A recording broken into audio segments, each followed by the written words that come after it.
Well, there's some things that are quite easy to measure success on, like the village. Was it like 7 people last month or a couple months ago moved out of the village and into permanent accommodation? Do you want to just explain a bit about the village? So yeah, so for anybody that's not aware, we opened a social bike village a couple of years ago. So it's been open for just over a year. Oh, wow. Yeah, feels like it does, yeah, it does. Yeah. And that was one of the things that Sleep in the Park enabled. And that's basically a supported community where people who would have otherwise been living through homelessness are able to go and live for an unrestricted amount of time, however long they need, until they're able to take on permanent accommodation. But they have live-in support that's there 24/7, and they have all sorts of access to college courses and employment opportunities and things like this, so that it's kind of an alternative to the temporary accommodation model. So it's us saying, what happens when you do this differently? You put a lot of support around these people. And yeah, just a year then of having people in there, and 7 people have moved into permanent accommodation. So some things are really easy to measure like that. Other things are really hard because it's about people and it's about vulnerable people. And you know, one of our big things the last couple of years has been, one of our strengths is always communicating people's stories. Like the public speaking that particularly Josh and I go and do is always, here's Joe, or like here's John, and it's somebody that we actually met who was street homeless in the first couple of years of business. And in some cases, like I had 2 of them come live with me, and we tell these people's stories, and that endears people into what we're doing because people like people's stories. And when they realize, oh, this guy was actually homeless and now he's doing great because of this thing, so I'm going to invest in this thing. So for us, for Josh and I, that's very lucrative because then we get donations and we're able to do these big events and make bigger impact. But at the same time, we're struggling with, actually that can be quite damaging for the individual because you're saying, oh, they're finished, fixed, done, and then when they have something, which inevitably, like anyone in any life ever, they're going to come up against struggles again. And when they do, and they've got these videos that are out of their faces saying how much their life has changed, and they've got people who they used to be friends with on the streets, you know, heckling them as they walk past, oh, I thought your life was fixed.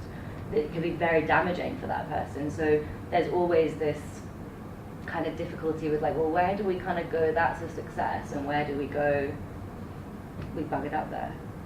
Yeah, I think, I mean, I think, so when I first encountered Social Bike Board, I think, I remember the first board meeting I attended, like 95% of the chat was about sandwiches. Like literally, and I was like, wow, this is interesting. Not what I would necessarily expect. So, and the chair at the time is a lovely guy called William Gorrell, who was our chair for a few years. And we had he left the board recently, and his last meeting, we had this brilliant session where we focused quite a lot on one of our big housing projects, which is Housing First. And he is very, very good at asking killer questions. So like he was like asking quite a few like heinous questions to folk that were presenting about like how the program's progressing and why wasn't this happening and could this happen better and da da da da. And we were joking about it after. It was like, how good is that? You know, like how good that we've come from this position of chatting about sandwiches to then actually talking about, are we making a difference to people's lives here? Like to sort of see him kind of go on that journey personally, for me was like pretty cool. He's a very business guy. And super commercially minded.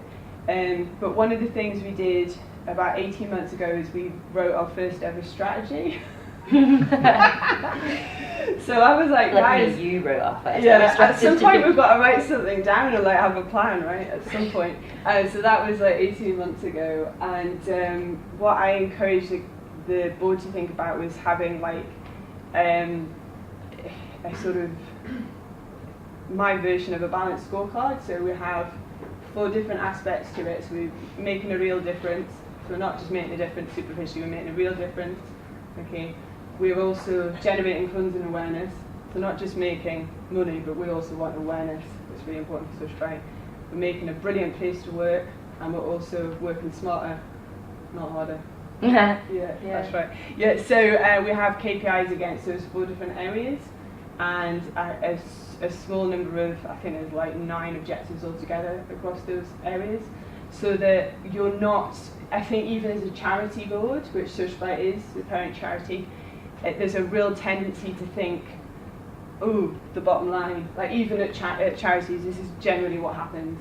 So the board's attention will always be on that, and actually it has to be a more nuanced conversation, and that's just the nature of trying to change or help people to change their lives. Like that is a tricky thing to achieve, but you can't just do it through one lens because you're missing lots of different tricks if you do that.